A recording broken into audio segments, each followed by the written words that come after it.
देखिए आपका चैप्टर 7 है, इंटीग्रल एक्सरसाइज है 7.3 और 7.3 में 3 क्वेश्चन आप देखेंगे एकदम बेसिक से, ताकि आपको दोबारा दिक्कत ना हो। देखिए क्वेश्चन नंबर 7 है, इंटीग्रेट करना है तो i equal to sine 4x into sine 8x with respect to x। अब ध्यान दीजिएगा, यहाँ 2 से मल्टीप्लाई कर दिया और 2 से डिवाइड। अब 2 sine a into sine b, तो 2 sine a into sine b का फार्मूला याद करो, कास a माइनस b, तो 8x माइनस 4x, इसको मैं a बोल रहा हूँ, इसको b, minus cos a plus B, तो 8 और 4 सम करोगे तो 12x हो जाएगा। या आप 11th में इस फार्मूले को पढ़े हो, समझे। यहाँ हो गया dx। कैसे देखो, ये 2 sine a into sine B का फार्मूला होता है cos a minus B minus cos a plus B, उल्टा होता है ये, ठीक है। तो हाफ इंटीग्रेशन कास 4x और ये हुआ dx, और फिर हाफ यहाँ आ जाएगा integration cos 12x with respect to x।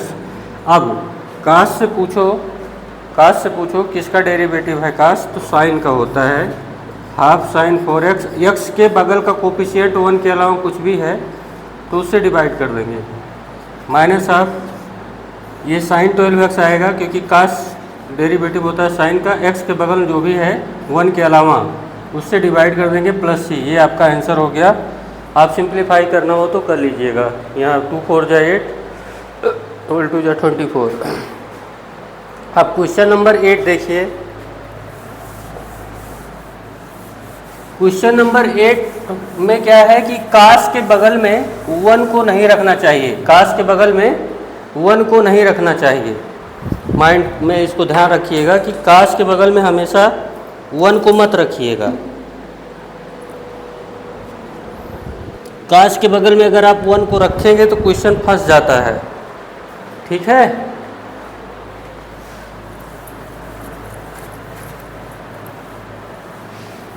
तो 1 minus cos X divided by 1 plus cos X है, तो कास का वो वाला फार्मूला रखना पड़ेगा कि 1 कैंसिल हो जाए न्यूमरेटर और डिनोमिनेटर दोनों से, ठीक है।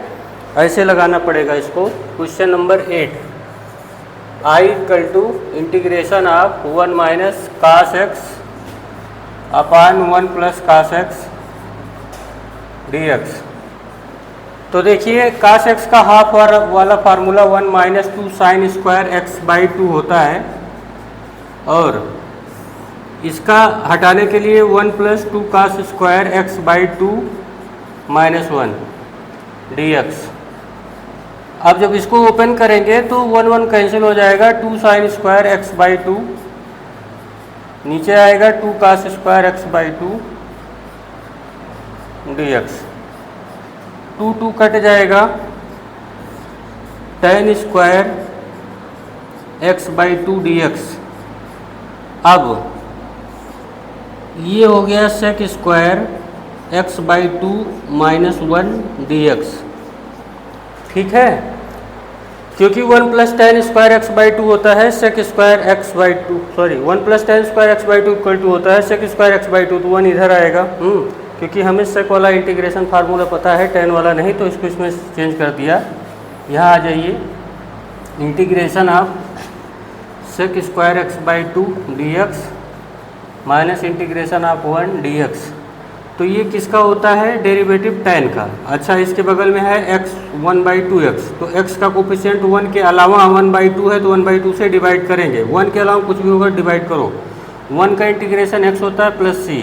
अब अगर बुद्धिमान बच्चे हो गए तो ये रिवर्स होके यहाँ आ जाएगा 2 tan x by 2 minus x plus c। तो this is the answer of the question number 8। Now question number 9 ना, क्वेश्चन नंबर 9 को देखिए, कोई विशेष दिक्कत नहीं होगी, यही रूल वहाँ भी लगाना पड़ेगा आपको।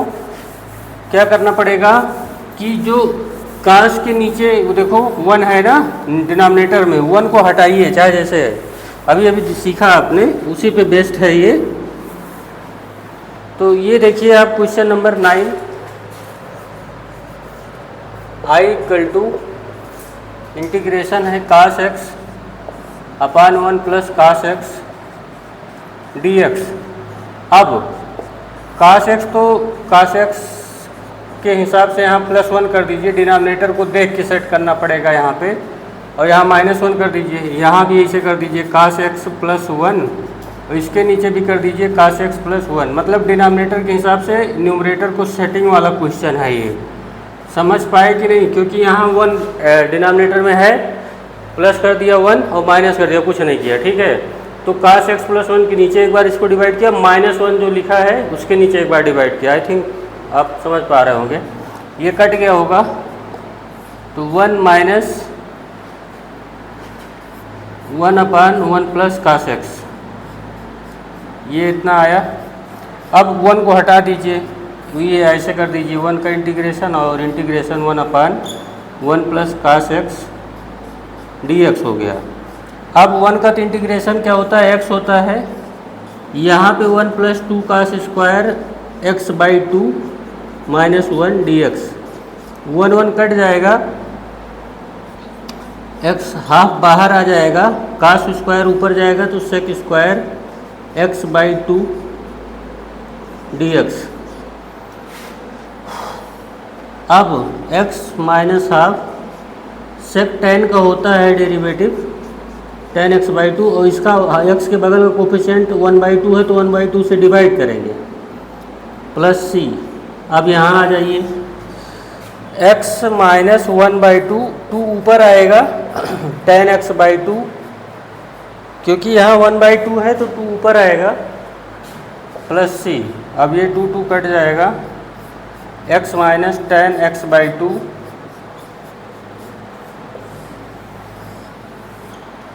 ये आ गया आंसर। अब तक आपको बेसिक से यहाँ तक बताया गया है, और मैं भी खुद सेल्फ स्टडी से IEEE IBPS PO वो सब निकाले हैं, तो हमको पता है बेसिक में कहाँ कैसे एग्ज़ाम में सब कंपटीशन में आते हैं, बोर्ड में कैसे आता है।